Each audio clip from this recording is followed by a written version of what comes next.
Bonjour à toutes et à tous, s'ils s'engagent pour l'inclusion. J'accueille aujourd'hui sur notre plateau Julie et Tobias Jacob. Bonjour à tous les deux. Bonjour. Bonjour. Et bonjour à Adam aussi. Bonjour Adam. Bonjour. Bonjour. Alors Julie, vous êtes lycéenne et vous êtes à l'origine du compte Instagram et Facebook Study avec Julie qui propose des milliers de fiches de révision pour les élèves. Tobias Jacob, vous êtes le président de l'association La Voix d'Adam qui porte le nom de votre fils à Forbach et qui lutte pour l'inclusion des enfants en situation de handicap. Et vous vous êtes réunis tous les deux pour un projet en commun, créer des fiches en langue des signes française accessibles à tous.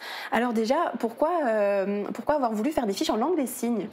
Tout simplement parce que globalement, les enfants autistes et beaucoup d'autres enfants en situation de handicap n'ont pas accès au langage de manière automatique. Donc comme vous, ça vient tout seul, chez eux, non. Donc, mais en attendant, tout le reste se développe chez l'enfant. Donc de ne pas leur donner la possibilité d'exprimer à la fois ce qu'ils ressentent et leurs besoins essentiels, ça les met en difficulté dès l'entrée en communication ou dès l'entrée à l'école. Et pareil, lors du débat qu'on a eu avec l'association le 21 septembre, une chose a émergé de manière assez forte, c'est l'absence de support adapté pour travailler avec les élèves. Et donc forcément, le projet sur lequel on travaille depuis un moment déjà, c'était une évidence. Et justement, comment s'est faite votre rencontre à tous les deux ? C'était sur les réseaux sociaux, donc ça date du mois de mars. On a commencé à échanger, il a découvert mes ressources. Et donc c'est vrai qu'à un moment, assez naturellement, il est venu à me parler de faire des fiches en commun. Donc ça fait déjà des mois qu'on avait l'idée de faire des fiches. En particulier, dès le départ, on a su qu'on voulait faire quelque chose avec la langue des signes, et également avec l'alphabet, et surtout un point assez important, on voulait faire un format vidéo, ce que je n'avais encore jamais fait.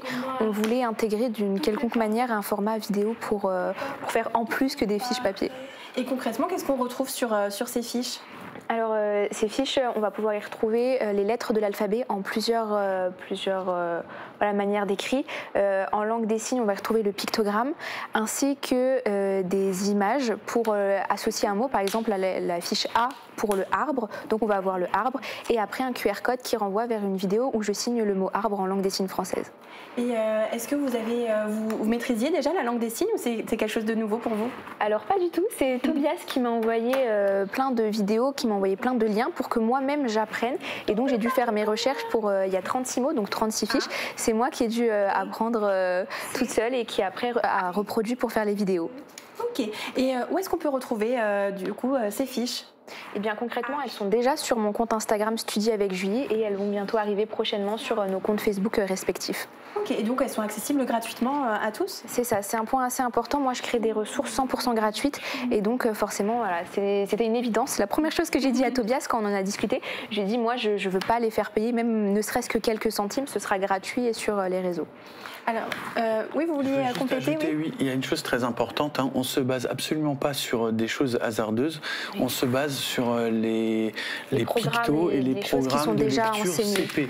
Donc les images qui sont reprises, c'est des supports que quand vous les apprenez dès le CP, quand il s'agira de commencer la lecture avec le livre de lecture de référence, les mots seront déjà acquis et connus malgré peut-être le développement l'absence de développement du langage.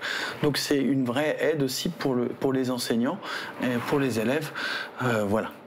Et vous avez déjà pu tester concrètement ces fiches ? Vous les avez déjà proposées à des enseignants, des écoles ? Alors, on a fait une phase de test, on attend encore les retours.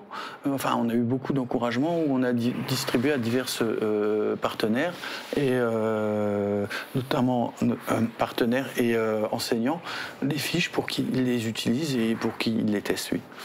Et Julie, est-ce que vous étiez déjà sensibilisée au monde du handicap ou est-ce que c'est quelque chose de nouveau ? Est-ce que vous avez appris des choses à travers cette collaboration ? Alors pas vraiment par rapport à l'autisme, c'est vrai que c'est son association qui m'a permis. Moi, peut-être un peu par rapport à la dyslexie. Donc c'est vrai qu'en juin, juste avant qu'on commence l'écrit en juillet, j'avais fait un projet autour de la dyslexie. Donc c'est vrai que j'avais commencé à aborder le thème du handicap. J'ai commencé en fait à me renseigner et c'est vrai que tout naturellement, ça a été dans la continuité. Et pour parler de votre projet initial, donc le compte Study avec Julie, créé il y a 2 ans sur Instagram et sur Facebook, est-ce que vous pouvez nous rappeler un petit peu comment vous est venue l'idée au départ ? En fait, la jeunesse de ce projet, c'était un petit peu comme ça, un matin de vacances. Je me suis dit, qu'est-ce que je peux faire aujourd'hui? Et j'ai vu bêtement mon classeur avec mes fiches de révision que j'avais fait quand moi j'étais élève en 3e. Et je me suis dit, pourquoi pas en poster des photos? Et en fait, au fil de ces 2 années, j'ai commencé à les faire en ligne. Et je me suis pris de passion pour créer des ressources. Et donc, c'est comme ça que j'ai commencé à créer ces ressources et en plus, après, à pouvoir faire des projets avec des associations. Et ça a eu un succès fou, hein, 239 000 personnes qui vous suivent actuellement sur Instagram, plus de 60 000 je crois sur Facebook. Oui, plus de 300 000 si on compte tous les réseaux confondus. Enfin, j'aurais jamais cru, et encore moins sur Facebook. C'est vrai que quand j'avais créé mes ressources, c'était surtout pour un public d'ados. Je pensais que ce seraient les ados qui seraient intéressés, et finalement, ça a rencontré un succès fou auprès des parents, et ça me fait aussi plaisir d'avoir des adultes qui approuvent mon travail. Et donc, vous êtes lycéenne, vous suivez des cours à distance. Alors, comment vous vous organisez pour combiner justement votre vie de lycéenne et la gestion de ce compte où vous avez aujourd'hui plus de 2500 fiches de révision? Alors, c'est vrai que je suis au CNED depuis presque 1 an et demi maintenant, et donc ce qui est assez bien, c'est que on est relativement libre. Donc si je veux pas prendre de vacances, j'en prends pas. Si je veux travailler le dimanche, je peux. Donc c'est vrai que par exemple aujourd'hui, je vais pas travailler, mais il y a des jours où je vais plus travailler. C'est vrai que c'est 100% libre. Et ce sont des fiches qui sont accessibles pour les élèves du CP à la terminale, c'est ça? C'est ça, pour 12 niveaux scolaires français et même pour les Belges aussi. Donc ça couvre pas mal de classes. Et c'est un projet que vous allez encore poursuivre? Il y a des fiches qui vont encore arriver? Évidemment, je continue. Là, je travaille beaucoup sur les fiches pour les dyslexies. Ce qui est bien, c'est que ces ressources, elles sont adaptées pour les enfants dyslexiques, mais aussi pour n'importe quel enfant. Et après, j'espère faire d'autres collaborations avec des associations ou autres pour des valeurs qui me tiennent à cœur. Et en parlant d'association, justement, Tobias Jacob, donc vous avez créé cette année l'association La Voix d'Adam. Donc Adam, c'est votre fils qu'on voit aujourd'hui, qu'on a le plaisir d'avoir sur notre plateau. Il est âgé de 11 ans et diagnostiqué autiste il y a 7 ans. Alors votre objectif, c'est de militer pour une meilleure prise en charge des jeunes en situation de handicap. Où en sont vos projets actuellement? Alors actuellement, on travaille, donc le plus gros du travail de l'association, c'est le travail sur un projet d'école inclusive. C'est-à-dire, en fait, ça va pas être une école qu'on va construire ailleurs où l'objectif, c'est se baser sur ce qui existe et simplement permettre aux dispositifs comme les classes Ulysse ou autres de devenir efficaces. Parce qu'aujourd'hui, on a beau dire, mais l'inclusion scolaire, elle se fait soit à marche forcée et à budget réduit. Donc nous, on veut essayer de mettre en place une feuille de route et un support qui permettra, à moindre coût, de faciliter le quotidien des enseignants et des enfants dans ces classes-là et vraiment de rendre les choses plus efficaces. C'est-à-dire que les fiches de Julie, c'est une première étape. Des dispositifs comme la bulle qui vont intégrer notre projet associatif, c'est-à-dire la notion de répit qui est hyper importante pour les enfants autistes notamment, pour qu'ils puissent se recentrer et retrouver des repères pour qu'ils puissent aussi du coup apprendre, parce que vous pouvez apprendre pendant 1 heure sans problème, eux c'est par séance de 5, 10, 15 et il faut à chaque fois des petites pauses, des temps de coupure qui sont très importants pour eux. Donc aussi on prévoit aussi on aimerait mettre en place des formations à destination des classes d'inclusion, parce qu'aujourd'hui l'inclusion elle est portée par l'enseignant, par l'AESH, mais alors on souhaiterait vraiment qu'il y ait une responsabilité plus collective pour que ce ne soit pas systématiquement le corps enseignant et toute l'équipe enseignante qui soit sollicitée, on va dire beaucoup trop pour qu'on puisse faire des apprentissages après. Donc tout ça avec des moyens limités. En fait, on veut simplement être un peu un catalyseur. Donc, et on a pu observer déjà quelques résultats ci ou là dans des écoles, mais l'objectif c'est vraiment de démocratiser la feuille de route et d'obtenir l'appui et le soutien du rectorat, et, des communes et de tous ceux qui veulent mettre en place ce genre de dispositif, principalement dans les classes Ulysse. Je pense que si les classes Ulysse elles existent, on peut encore rendre ça plus efficace. Donc l'une des dernières étapes, c'est justement la création de ces fiches en langue des signes que vous avez présentées lors de votre assemblée générale il y a quelques jours.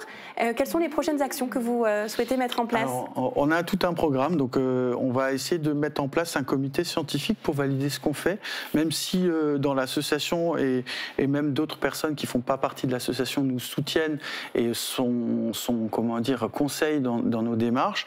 On cherche des partenaires et des soutiens. On a aussi, du coup, ce qui va venir, c'est Café Autisme Inclusion, qui servent aussi à alimenter le projet associatif et le projet d'école inclusive. Donc, ces Cafés Autisme Inclusion, c'est des moments de rencontre privilégiés avec des parents et des professionnels qu'on organise donc une fois tous les mois sur Forbach, mais aussi début décembre sur Sarralbe, pour faire, comment dire, à la fois des échanges, mais des échanges constructifs qui viendront alimenter tout ça avec le retour d'expérience des parents et de tous ceux qui y participent.